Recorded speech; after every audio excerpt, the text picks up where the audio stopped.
Hello दोस्तों, नमस्ते, प्रणाम। मैं आशा सरगम। हेलो दोस्तों, नमस्कार, प्रणाम। मैं पुष्पा जी सरगम।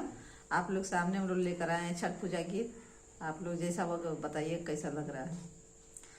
हथवा में करवा ले ले खोड़ी सुहागिन हो, कबले तू उगबा चंद्रदेव भैलिया बेर हो, कबले तू उगबा चंद्रदेव भैलिया बेर हो, कबले तू उगबा चंद्रदेव।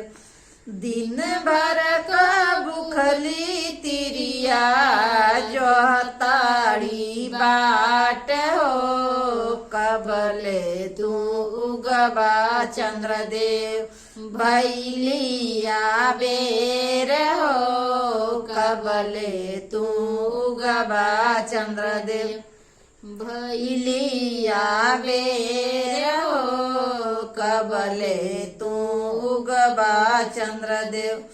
उगबा मो उगबा तिरिया चार घरी रात गईले, दे ना देवे तिरिया अपनी आशीष हो, दे ना देवे तिरिया अपनी आशीष हो, दे ना देवे तिरिया।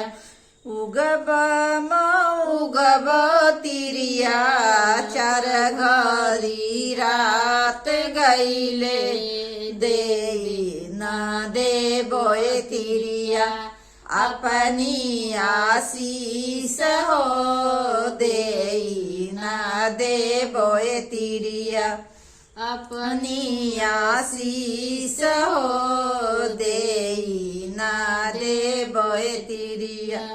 दे ना देहु चंद्रदेव अपनी आशीष हो, लाल लाल चुनरी से सजल शरीर हो, लाल लाल चुनरी से सज शरीर हो, लाल लाल चुनरी से। दे ना देवो तिरिया अपनी आशीष हो, लाल लाल चुनरी से सजल शरीर हो, लाल लाल चुनरी से।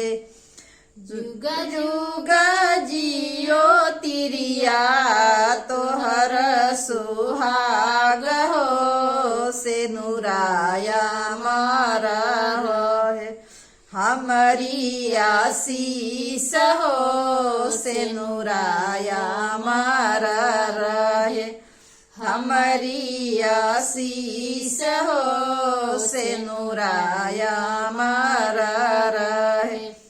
जुग जुग जियो तिरिया तुहरा सुहाग हो, से नुराया मारा रहे, हमारी आशीष हो, से नुराया मारा रहे। हैप्पी करवा चौथ सभी लोग को।